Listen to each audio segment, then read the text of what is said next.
தேவதையை கண்டேன் படம் வந்து பாத்தீங்கன்னா, ஒரு பெண் வந்து எனக்கு காதலுங்கிற ஒரு விஷயத்த ப்ராமிஸ் பண்ணிட்டு போயிட்டா, என் வாழ்க்கையே போயிடுச்சுன்னு சொல்றாரு.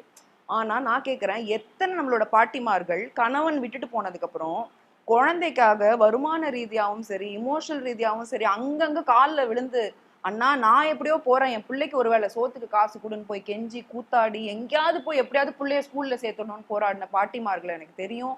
அத்தைமார தெரியும், பெரியம்மாமார்கள தெரியும். எத்தன பேர் அப்படி போராடி இருக்காங்க. வேற ஒருத்தரோட போயிட்டான் அப்படின்றதுக்காக எந்த பெண்ணாவது சாடி ஒரு பாட்டோ ஒரு வசனமோ இருக்கா? இல்ல. வந்தாலும் நம்ம போராடணும், சைலண்டா அழுவணுமே தவிர இன்றளவுல வர்ற படங்களும் கூட பரவாயில்ல இருந்துட்டு போகுதுன்னு ஏத்துக்கோங்க அப்படின்னு தான் சொல்றாங்கங்கும் பொழுது, பெண்ணை வந்து இவ்வளோ நாளா நீங்க எவ்வளோ என்னென்ன கொடுமைப்படுத்திருக்கீங்க, எவ்வளோ நாங்க தாங்கி இருக்கோம். ஆனா நீங்க பாருங்க, அவன் அவன் தான் அவன் கூப்பிட்டா நீ போயிடுவ, இல்லாட்டி நீ போக மாட்ட. ஒண்ணு இப்படி ஆட்டு அப்படி இல்ல அப்படி ஆட்டுன்னு சொல்றதை கேட்டு நம்ம விசில் அடிக்கிறோம். அந்த தாத்தா என்னென்ன பண்ணாரு, நம்ம தாத்தாவும் இன்னைக்கு இருக்கிற இளைஞர்களை கூட, நான் ஆணுக்கும் சரி பெண்ணுக்கும் சரி இதயம் வலிக்கதான் செய்யும். நம்ம கண்ணெதிர துரோகம் நடந்தா வலிக்கதான் செய்யும். அது பால் ஜெண்டருக்கு அப்பாற்பட்ட ஒரு சோகம் உணர்ச்சி எல்லாருக்கும். நான் என்ன சொல்றேன், ஒரு மிஸ்ரெப்ரசன்டேஷன் இருக்கு. இந்த ஒரு ஒண்ணு நடக்குதுன்றத நம்ம எல்லாருமே கண்ணை திறந்து பார்த்துப்போம். அப்படிலாம் ஒண்ணுமே இல்லைன்னு, ஏன்னா நம்ம குழந்தைய தப்பா வளர்க்க வேணாம்ல.